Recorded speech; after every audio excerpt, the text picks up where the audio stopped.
Hello my dear beautiful family, పండగ అయితే వచ్చేసింది కదా. ఇంకా క్లీనింగ్ ప్రాసెస్ అయితే స్టార్ట్ అయిపోయింది. ఇంతకీ ఇన్నోసెంట్ అమ్మ వాళ్ళు ఎందుకు ఇన్ని సామాన్లు కొంటారో తెలీదు, కానీ అవి మాత్రం వాడరు. పైన సజ్జాల మీద బాగా షోకేస్ లాగా అయితే పెట్టేస్తారనమాట. ఏ సామాన్లు నచ్చితే ఆ సామాన్లు అయితే కొనేస్తుంది మా అమ్మ.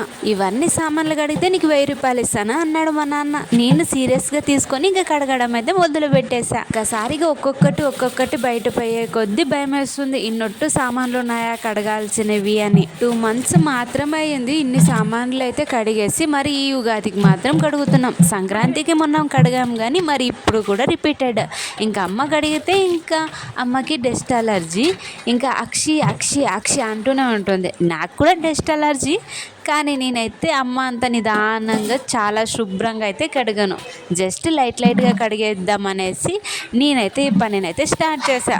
ఫస్ట్ ఇన్ని సామాన్లు చూసి భయపడ్డా. అందుకే అనేసి ఫస్ట్ పెద్దగా ఉన్న గిన్నెలు డవరాలు అయితే కడిగేసి పెడుతున్నా. అవును, మీరు కూడా ఇలా అమ్మకి హెల్ప్ చేస్తారా? చెయ్యండి అబ్బా. వాళ్ళైతే మనం పిల్లలు అనేసి మనకి ఏ పని చేయరు, మనకి శాత కాదు అనేసి అన్ని పనులు వాళ్ళే చేసేస్తారు. ఇంకా పండగలు వచ్చాయంటే కిచెన్లో నుంచి అస్సలు బయటికి రారు.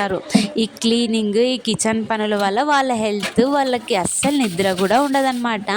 కొద్దిగా మనం హాలిడేస్కి వచ్చినప్పుడైనా ఇలా అయితే హెల్ప్ చేద్దాం. మనం మా అమ్మ వాళ్ళకి హెల్ప్ చేస్తే మన పిల్లలు మనకి హెల్ప్ చేస్తారు అనే థాట్ వచ్చింది నాకైతే. ఏదే దేశంలో డిష్ వాషర్లు అయితే వాడతారంట, ఎందుకంటే వాళ్ళవి కొన్ని సామాన్లు ఉంటాయి కాబట్టి అవి వాడతారు అనుకుంటా. కానీ ఇంత పెద్ద సామాన్లు, ఇంత పెద్ద గుండాల్ని ఎక్కడని పెడతాం? ఏ మెషిన్లో పెడితే ఎలా క్లీన్ అవుతుంది? మా ఇంట్లో ఉండేది 5 మంది. 5 మందికి ఇన్నొట్టు అవసరమా అనిపిస్తుంది. షాప్లో ఉండాల్సిన సామాన్లన్నీ మా ఇంట్లో ఉన్నాయి. మా అమ్మ ఏది కొన్నా సింగల్గా కొనదనమాట. ఒకేసారి సెట్ అయితే కొనేస్తుంది. ఎప్పుడో జరిగే పెళ్లిళ్ళ కోసం ఇప్పుడే డౌరాలు అన్నీ కొనేసి పెట్టుకునిందనమాట. నా పెళ్లిళ్ళకి కూడా వాడరేమో అనిపిస్తుంది, ఎందుకంటే రెంటెడ్కి తెచ్చింటారు కదా, అవే యూజ్ చేస్తారు. ఇవి జస్ట్ షోకేస్కి మాత్రమే పనికి వస్తాయి అనిపిస్తుంది నాకైతే. అమ్మకి గిన్నెల మీద చాలా ప్రేమ అనమాట. మా అమ్మ ఎంత ప్రేమగా దాచుకుంటుందో సామాన్లు అనేది చెప్తాను చూడండి ఒక స్టోరీ. మా అమ్మ ఒక గిన్నె బాక్స్ అయితే కొనుక్కునింది. ఆ బాక్స్లో మా అన్నయ్యకి చికెన్ కర్రీ అయితే కట్టించింది. కానీ మా అన్నయ్య వాళ్ళ ఫ్రెండ్స్కి అయితే ఇచ్చాడనమాట. ఆ బాక్స్ అయితే రిటర్న్ మా ఇంటికి రాలేదు. మా అమ్మ పొద్దాగా అడిగేసరికి మా అన్నయ్యకి పాపం ఇంట్లో అదొక్కటే ఉందేమో, చాలా యూజ్ అయ్యేది, నేను పాగొట్టుకొని వచ్చినానేమో అనేసి ఒక్కసారి ఒక్క గిన్నె అయితే తెచ్చాడు, ఒక బాక్స్ అయితే తెచ్చాడనమాట. అయినా మా అమ్మ అదే బాక్స్ గురించి అడుగుతుంది. ఇంకా 2 తెచ్చాడు, అయినా అదే బాక్స్ గురించి అడుగుతుంది. మరి సెట్ కూడా తెచ్చాడండి, అయినా కూడా మరి మా అమ్మ బాగొట్టుపోయిన బాక్స్ గురించే అడుగుతుంది, కానీ కొత్త దాని మీద ఇంట్రెస్ట్ చూపించడం లేదు. ఎంతైనా ఇవి నచ్చుతాయి, బాగొట్టుపోయిండేది ఇంకా బాగా నచ్చుతాయి అన్నమాట మా అమ్మకి. ఫస్ట్ ఇన్ని సామాన్లు చూసేది నాకైతే భయం వేసింది. అందుకే ఫస్ట్ పెద్దగా ఉండేటివన్నీ ముందుగానే కడిగి పెట్టుకునేస్తున్నా. అలా కడిగేసిన దాంట్ని ఇంకా మంచం మీద ఇలా పరుపేసి మరీ వంచి పెట్టేస్తున్నా, ఎందుకంటే నీళ్ళు బాగా దిగాలి అనేసి. లేకపోతే నీళ్ళ మరక అలానే అంటుకోబోతుంది. దానికి కానీ అరుస్తుంది మా అమ్మ. ఇన్ని సామాన్లు అస్సలు మాకు అవసరం లేదు, కానీ కొన్నాం. పని కంప్లీట్ అయ్యేదానికి నాకు 6 hours అయితే పట్టిందనమాట. పొద్దున్నే లేచి 7 o'clockకి స్టార్ట్ చేసా. ఇవి కంప్లీట్ అయ్యే లోపల 12 అయితే అయిపోయిందనమాట. మా నాన్న, అన్నయ్య వీళ్ళు ముగ్గురు అయితే ఇల్లు అయితే కడిగేస్తున్నారు. ఈసారి మా అమ్మకైతే బంపర్ ఆఫర్ ఇచ్చాం. అమ్మకైతే పని చెప్పకుండా మేమే చేసేయాలి అనేసి. ఈ రోజు ఇంత పని చేసిండేది ఎందుకంటే నాన్నని కాకపట్టి 1000 rupees అర్న్ చేయాలి. ఆ 1000 rupeesకి నాకు నచ్చిన శారీ అయినా డ్రెస్ అయినా కొనాలి. అందుకే మా నాన్న చెప్పిన పని శ్రద్ధగా అయితే చేస్తున్నా. నాన్న చెప్పిండేది జోక్కి 1000 rupees ఇస్తానని, కానీ నేనైతే సీరియస్గా తీసుకొని స్టార్ట్ చేసేసా. మరి నేను ఇంత శ్రద్ధగా పని చేయడం చూసి మా నాన్న ఇంప్రెస్ అయ్యి 1000 rupees అయితే నాకు ఫోన్ పే చేసేసారు. నాకైతే చాలా హ్యాపీగా ఉంది, ఎందుకంటే నేను అర్న్ చేసిండేది మొట్టమొదటి 1000 rupees అనమాట. ఇక్కడ చూస్తున్నారు కదా, ఈ బాక్స్ తీస్తే దీంట్లో ఒక సెట్ ఉంటుంది. అంటే ఆ బాక్స్లో 12 సెట్లు ఉన్నాయన్నమాట. 12 రకాలు ఉన్నాయి. ఇక్కడ చూస్తున్నారు కదా, ఈ బోగాన్లు అయితే చూడండి, ఇలాంటివి 4-5 ఉన్నాయి. ఇలా ఏదైనా సెట్టే ఉన్నాయన్నమాట. ఇన్నొట్టు సొమ్ములు ఉన్నాయి కదా, ఆ సొమ్ములు అయితే మేము 3 అంటే ఇవేవి వాడుకోమన్నమాట. ఇంకా 3-4 ఇప్పుడు నేనైతే అడుగుతున్నాను కదా, అదే వాడుకుంటాము. చపాతీల పిండి కలపడానికి, లేకుంటే పెళ్ళిళ్ళలో అన్నం వడ్డించడానికి దానికి మాత్రమే యూజ్ అవుతాయి. అవే మా ఇంట్లో ఒక 5-6 ఉన్నాయి. ఇందులో అయితే మా అమ్మ చికెన్ ఫ్రై, మటన్ ఫ్రై వండుదామని కొనేటప్పుడు, కానీ ఒక్క రోజుకి దాంట్లో వంట చేయలేదు. మా అమ్మ ఎక్కడ చికెన్ ఫ్రై, మటన్ ఫ్రై వండితే గిన్నెలు పాడవుతాయని సపరేట్గా మరీ తెప్పించి అయినా వండుతుంది, కానీ ఈ గిన్నెల్లో మాత్రం ఉండదు. అవును, మీ ఉగాది ఎలా సెలబ్రేట్ చేసుకుంటున్నారో కమెంట్ చేసి చెప్పండి. ఇంకా నా వీడియోని నచ్చితే లైక్ చేయండి. చిన్నప్పుడు నా వాలకం ఎలా ఉండేదంటే, మా అమ్మ ఏ పని చేస్తే ఆ పని చేసేదాన్ని. మా అమ్మ వంట చేసేటప్పుడు నేను వంట చేయాలి అనే కోరిక ఉండేది. అమ్మ సామాన్లు కడుగుతుంటే నేను కడుగుతాను అని ఎండపడేదాన్ని. పరక పెద్దగున్నా అయినా కూడా నూకేదాన్ని. అమ్మ పేడ అలకితే నేను అలకాలి అనే ఆశ. అమ్మ ఏం చేస్తే అదే చేయాలనే కోరిక అనమాట. అమ్మ టైలర్, అమ్మ లేనప్పుడు నేను టైలర్ అనమాట మా ఇంట్లో. మా అమ్మ నాకే బట్టలు కుట్టుతుందో నేను నా బొమ్మకి కుట్టేదాన్ని. మా అమ్మ ఎక్కువ బయటికి అస్సలకి వెళ్ళదు. జస్ట్ బయట కట్టకాడ అయితే కూర్చుంటారనమాట. ఆంటీ వాళ్ళందరూ టైంపాస్ కోసం పేర్లు చూసుకుంటూ అలా కూర్చునేవాళ్ళు. ఆ టైంలో అయితే నేను డోర్ వేసుకొని మరీ కుట్టేదాన్ని. మా అమ్మ ఏ డ్రెస్ కుడితే ఆ డ్రెస్ నా బొమ్మకైతే ఖచ్చితంగా వేయాలి. కటింగ్ అయ్యే వరకు మా అమ్మ పక్కనే కూర్చునేదాన్ని. ఎప్పుడు కటింగ్ కంప్లీట్ అయ్యాక వేస్ట్ క్లాత్ అయితే మిగులుతాయి కదా, ఆ క్లాత్తో అయితే నా బొమ్మకి డిజైన్ ఫ్రాక్లు అయితే కుట్టేదాన్ని. ఆ టైంలో అందరు అనుకునే వాళ్ళు పెద్ద అయ్యాక ఇంకా వాళ్ళ అమ్మకి ఏ పని చెప్పదు, ఇంకా మంచిగా చేస్తుందని. కానీ పెద్ద అయ్యాక కంప్లీట్ రివర్స్. అసలు ఏ పని చేయను. అమ్మేమో ఇంకా ఆడపిల్ల అన్నాక ఇంకా ముందు ఉండేదే చేసేది. ఇప్పుడే నీకు హాయిగా టైం దొరికేది, హాయిగా ఉండమ్మా అని చెప్తుందన్నమాట. ఇక్కడ ఉన్న అన్ని రోజులు హాయిగా సంతోషంగా ఉండు. ఫ్యూచర్లో నీకు పొద్దున్నే లేయాలి, అన్ని వంటలు చేయాలి, అన్ని పనులు నువ్వే చేయాలన్నమాట. ఇప్పుడు మాత్రమే నువ్వు హ్యాపీగా ఉండగలవు. ఇప్పుడు నువ్వు కష్టపడద్దు, హాయిగా ఉండు అని చెప్తుంది. నాకు మా అమ్మ నాన్నను వదిలి ఉండడం అంటే అస్సలు నచ్చదనమాట. నా హాలిడేస్ వస్తే మా ఫ్రెండ్స్ అందరూ ఆ ట్రిప్ వెళ్ళాలి, ఈ ట్రిప్ వెళ్ళాలి, అక్కడికి వెళ్ళాలని ప్లాన్ చేస్తారు. కానీ ఫస్ట్ మా అమ్మ నాన్న దగ్గరికి వెళ్ళాలి, వాళ్ళతో టైం స్పెండ్ చేయాలి. వాళ్ళకి నేను వెరైటీ వంటలు అయితే చేసి పెట్టాలి అనిపిస్తుంది. ఎందుకంటే నేను మా అన్నయ్య ఇద్దరు హాస్టల్లోనే ఉంటామన్నమాట. ఇంకా మా అమ్మ మా నాన్న ఇద్దరు ఇంట్లో ఉండడం వల్ల వాళ్ళు ఏది ప్రత్యేకంగా చేసుకోరు. జస్ట్ నార్మల్ అన్నం పప్పు, అన్నం చారు, వెరైటీ వంటలు అయితే చేసుకోరన్నమాట. మా కోసం ఏదైనా చేసుకున్నప్పుడు కూడా మీరే గుర్తొస్తారు అంటుంటుంది ఎప్పుడైనా చికెన్ చేసినప్పుడు. ఇప్పుడు వాళ్ళు మా కోసం అయితే అలాంటి సాక్రిఫైస్లు ఎందుకు చేస్తారో నాకే అర్థం కాదు. కానీ మేమేమో హాస్టల్లో ఉంటూ వెరైటీ ఫుడ్స్ని అయితే ఆర్డర్ పెట్టుకొని తింటుంటాం. ఒక్కోసారి మాకే నవ్వు వస్తుంటుంది, చెప్తుంటాను ఇలా చేయకండి నేను తింటాను అక్కడ అని. కానీ నాకు మీరు గుర్తొస్తారు తినేటప్పుడు అనేస్తుంది. అందుకనేసి ఫస్ట్ వాళ్ళ కడుపు నేను నింపాలి అనేసి ఫస్ట్ ఊరికైతే పరిగెత్తుకొని వెళ్ళిపోతా. మా కాలేజ్లో ఇచ్చేది వన్ మంత్ హాలిడే అయితే ఇంకా ఎక్స్ట్రా 1 మంత్ నేను యాడ్ చేసుకుంటా. నాకెందుకో అబ్బా కాలేజ్కి డైలీ రెగ్యులర్గా వెళ్ళాలి అంటే నచ్చదు. ఎందుకంటే కొన్ని పాఠాలు మనకు అర్థం అవుతాయి, కొన్ని పాఠాలు అయితే అర్థం కాదు.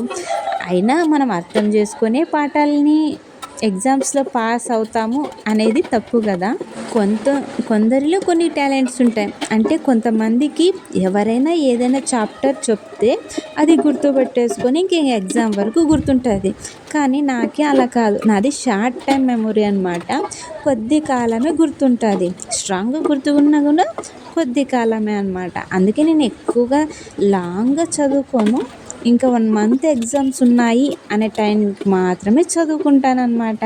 ఒక బాక్స్ సెట్ తీస్తే ఆ బాక్స్లో నుంచి 6, 8 ఇలా అయితే వస్తున్నాయి. అమ్మ దేవుడా, ఇందులోకి ఎందుకు కొన్నావమ్మా అంటే పప్పులు బ్యాళ్ళే వేయడానికి వస్తుందని కొన్నాను అంటుంది. కానీ అవి మాత్రం వేయదు, జస్ట్ అన్నీ అలా పెట్టేసి కవర్ వేసేసి మరి పైన అయితే జోడిస్తుంది. నేను ఎంతసేపు అడిగానో అన్నిసార్లు వచ్చి అడుగుతున్నారు, నీ వల్ల ఈ పని కాదు, నేను చేస్తాను పైకి లేయి అనేసి. కానీ నేనైతే మొండిగా అయితే చేస్తున్నాను అనమాట. ఎందుకంటే మా అమ్మ ఏ పని అయినా అది గలీజ్ ఉండదు, కానీ దాన్ని ఒక 5 నిమిషాలు కడుగుతుంది. కడిగిండేదే. అందుకనేసి నేనైతే ఇంకా కూర్చొని ఇంకా ఈజీగా అయితే కడిగేస్తున్నా. ఒక్కోసారి మా అమ్మ ఈవినింగ్ వరకు కడిగేస్తుంది అనమాట సామాన్లు. ఇంకా ఆ రోజు మాకైతే చాలా తలనొప్పి అయితే వచ్చేస్తుంది. పండగలు వచ్చాయని హ్యాపీ పడాలో, అమ్మ వాళ్ళకి ఎక్కువ పని చేయిస్తారు అని బాధపడాలో అస్సలు అర్థం కాదనమాట. కొన్ని ఇళ్ళలో అమ్మ వాళ్ళ పరిస్థితి ఎలా ఉంటుందంటే ఇంకా అమ్మ అన్నాక కంపల్సరీ చేయాలి, అన్ని పనులు అమ్మ మాత్రమే చేయాలి. అది తరతరాల నుంచి వచ్చేసిందేమో అన్నట్లు మనం మన అమ్మనైతే ట్రీట్ చేసేస్తాం. ఏ వస్తువు కావాలన్నా మన అమ్మనే అడుగుతాం, ఏ పని చేయాలన్నా అమ్మకి చెప్తాం చేసిస్తుందని. అలా కాదు కదా, వాళ్ళకి కూడా రెస్ట్ కావాలి. వాళ్ళ పెళ్ళి అయినప్పటి నుంచి కష్టపడుతూనే ఉంటారు మన కోసం. ఇంకా మనం పెద్దయినా కూడా మనం పనులు మనం చేసుకోలేదంటే ఇంకా చాలా బాధేస్తుంది కదా. మా చిన్న ఇంట్లో ఉండేది మా అమ్మ, నాన్న, జేజమ్మ, అన్నయ్య, నేను 5 మంది. కానీ మా ఇంట్లో ఉండే ప్లేట్స్ లెక్క పెడితే 40 ఉన్నాయి. టిఫిన్కి చిన్న ప్లేట్లు, పెద్దవైతే భోజనానికి. ఇవన్నీ తీసుకొని మేమేం వాడుకోవడం లేదు. జస్ట్ ఆ స్టాండ్కి ప్లేట్లు పెట్టే ప్లేస్ ఉంటుంది కదా, దాన్ని ఫిల్ చేయడానికి మా అమ్మ ఈ మొట్ట సామాన్లు అయితే కొనిందనమాట. కానీ ఇవి ఇప్పుడు ప్రెజెంట్ డేస్లో కొనిండేటివి కాదు, వాళ్ళ పెళ్ళినప్పుడు కొనిండేటివి అనమాట. ఇవన్నీ ఇప్పుడు కొనే సామాన్లు లొక్కలు పోతాయని పేర్లు పెడుతుంటుంది. పాత డిజైన్ సామాన్లే వేరే పెట్టింది, కొద్దిగా ఇప్పుడు ఫ్యాషన్గా వచ్చిండే సామాన్లు వేరే పెట్టేసింది అనమాట. మా ఇంట్లో టీ తాగే గ్లాసులు ఒక 100 అయితే ఉంటాయన్నమాట. అమ్మాయి ఉన్న ఇంటికైతే పెళ్లి చూపులు కానీ వస్తారు, అప్పుడు అందరికీ టీ ఇవ్వాలి కదా, ఆ టైంలోకి యూజ్ అవుతాయి అని ఒక సెట్ అయితే తీసుకుంటుంది, ఒక డజన్ అయితే తీసుకుంటుంది ఒక వీక్లో. ఇంకా ఒక వీక్లో ఏం చేస్తుంది, ఈ డిజైన్ కూడా బాగున్నాయని మరి ఒక డిజైన్, ఇంకా కొన్ని రోజులకి ఈ డిజైన్ బాగున్నాయని ఈ డిజైన్, ఇలా కొని మా అమ్మ ఒక డజన్ సెట్స్, ఒక 10 సెట్లు అయితే కొనేసిందనమాట. ఏ వస్తువు అయినా కొన్ని రోజులకి పాత అయిపోతాయి, అంటే మోడ్రన్ స్టాప్ అయిపోతాయి అన్నమాట. మరి కొత్తవి వచ్చే కొద్దీ మరి కొత్త దాని మీద ఆశ పుడుతుంది. అలా అని మా అమ్మ ఎన్నొట్టు తీసుకునిందంటే దేవుడా, బాగొట్టిపోయినా కూడా మా ఇంట్లో కరువు ఉండదు, ఎందుకంటే అన్నట్టు సామాన్లు ఉన్నాయి. మా ఇంటికి వచ్చేది సంవత్సరానికి ఒక 4 బంధువులు వస్తారనమాట. ఆ బంధువుల కోసం మళ్ళీ సపరేట్గా అయితే మంచిగా ఉంటాయి ఈ ప్లేట్లని మరీ సపరేట్గా కొంటుంది. ఇన్ని కొన్నా కూడా డబ్బులు అయితే వేస్ట్ చేయదండి. వాళ్ళు చెప్పేది 500 చెప్తే మా అమ్మ 150 చేసి తీసుకుంటుందన్నమాట. అంతలా బేరం ఆడుతుంది మా అమ్మ. మా అమ్మ అనే కాదు, అందరూ అలానే ఉంటారు కదా. ఎందుకమ్మా కడిగే దండగా ఇన్నొట్టు తీసుకుంటున్నామంటే నీకు మీ అన్నయ్యకి వస్తాయా అని బాగా చెప్తుందన్నమాట మా అమ్మ. ఇవన్నీ కంప్లీట్గా మొత్తం మా అమ్మనే కొనలేదు, మా నాన్నమ్మ కూడా కొనింది. మా నాన్నమ్మ మా అమ్మ కన్నా డబల్ అనమాట. ఏ ఒక్క గ్లాస్ కూడా పాగొట్టుకోవడానికి వీల్లేదు. పక్కనింటి వాళ్ళకి పప్పు వేసి ఇచ్చిన, మీకు ఈ డేట్ రోజు ఇలాంటి గ్లాసు, ఇలాంటి గీతల గ్లాసు ఇచ్చాము చూడండి అని గుర్తు చేసి మరి చెప్తుంది మా జేజమ్మ. ఆడోళ్ళు చాలా షార్ప్ అని విన్నాను, కానీ మా అమ్మ మా జేజమ్మని చూసాకే తెలిసింది మరి ఇంత షార్ప్గా ఉంటారు అని తెలియదన్నమాట. ఒక సాడ్ ఇన్సిడెంట్ అయితే మీతో షేర్ చేసుకుంటా. అదేంటంటే మన యూట్యూబ్ ఛానల్కి మానిటైజేషన్ అయ్యే ప్రాసెస్ స్టాప్ అయిపోయింది. నా ఓన్ కంటెంటే, నేను చేసిన వీడియోసే, నా ఓన్ మొబైల్ నుంచి క్రియేట్ చేసుకున్న వీడియోసే, కానీ మానిటైజేషన్ స్టాప్ అయిపోయింది. యూజ్డ్ కంటెంట్ అయితే వచ్చేసింది. సామాన్లు కడిగి అర్న్ చేసే పరిస్థితి ఎందుకు వచ్చిందంటే టెక్ ఛానల్ వాళ్ళకి ఇవ్వాలన్నమాట. ఎందుకంటే వాళ్ళు 5000 అయితే అడిగారు. మా ఇంట్లో డబ్బులు అడిగితే ఇస్తారు, కానీ ఇలా టెక్ ఛానల్ వాళ్ళకి ఇస్తానంటే ఇవ్వరేమో, అందుకనేసి ఇలా కష్టపడి అయితే నేనే చేసుకోవాలనేసి ఇలా విధంగా అయితే అర్న్ చేసుకుంటున్నా. యూట్యూబ్లో చూసి కొన్ని స్టెప్స్ అయితే నేను కూడా ఫాలో అయ్యాను. ఆ విధంగా అయితే మరీ రీస్టార్ట్ అయితే చేయబోతున్నాను. మన అన్లక్ అప్పుడు కూడా అడ్డొస్తే అప్పుడు డబ్బులు ఇచ్చి అయితే ఇలా సాల్వ్ చేపియాలి అనుకుంటున్నా. చూడాలబ్బా ఏమేం జరుగుతుందో. మీరు కూడా యూట్యూబ్ ఛానల్ని స్టార్ట్ చేయాలనుకుంటే కొన్ని జాగ్రత్తలు అయితే తీసుకోండి. మీరు వాళ్ళ వీళ్ళ వీడియోస్ చూసి డబ్బులు బాగానే వచ్చేస్తాయి, సడన్గా వచ్చేస్తాయని మోసపోకండి. కానీ మీ ప్రయత్నం అనేది మీ ఓన్ కంటెంట్గా ఉండాలి. అలా ఓన్ కంటెంట్ ఉన్నప్పుడు మనకి ఏ కాపీరైట్ ఏ పడినా మనం ఈజీగా అయితే సాల్వ్ చేయొచ్చు, ఎందుకంటే మన ఓన్ కంటెంట్ కాబట్టి. మా ఇంట్లో చూడండి ఎన్ని ప్లేట్లు ఉన్నాయో. నాకు తెలిసి అందరింట్లోనూ ఇలానే ఉంటాయి. అందరు అమ్మలు వాడుకోవడానికి కాకుండా డెకరేషన్ లాగా పెట్టుకోవడానికైతే తీసుకుంటారనుకుంటున్నా. ఏమైనా ఈ అమ్మ వాళ్ళకి చాలా గ్రేట్ అండి. మనం ఉన్నా లేకున్నా వాళ్ళైతే క్లీనింగ్ ప్రాసెస్ అయితే స్టార్ట్ చేసేస్తారు. ఉగాది వచ్చిందంటే ఇంకా మామిడికాయలు అయితే చాలా ఇష్టం అనమాట. మాగిండే మామిడికాయలు కన్నా పచ్చి మామిడికాయలు అంటే నాకు ఇష్టం. ఇంకా ఎవరైనా యూట్యూబ్ ఛానల్ని స్టార్ట్ చేయకపోతే స్టార్ట్ చేయండి. మీకున్న ఓన్ నాలెడ్జ్తో అయితే స్టార్ట్ చేయండి. స్టార్ట్ చేసే ముందు కొన్ని రిస్ట్రిక్షన్స్ ఉంటాయి, అవి తెలుసుకొని అయితే స్టార్ట్ చేయండి. రిస్ట్రిక్షన్స్ అంటే ఏం లేదు, కొన్నే ఉన్నాయన్నమాట. వేరే వాళ్ళ కంటెంట్ని కాపీ చేయకూడదు అని, అదొక్కటి పాటిస్తే చాలబ్బా. ఇంకా ఇలా అయితే ప్రతి ఒక్క సామాన్ని అయితే నేను శుభ్రంగా అయితే కడిగేస్తాను. ఇంకా ఎండకి ఆరబెట్టాలని ఇలా మంచం మీద అయితే వేసి పెట్టాను. నా కష్టానికి ఎన్ని అమౌంట్ వస్తాయో ఈరోజు చూసుకోవాలి.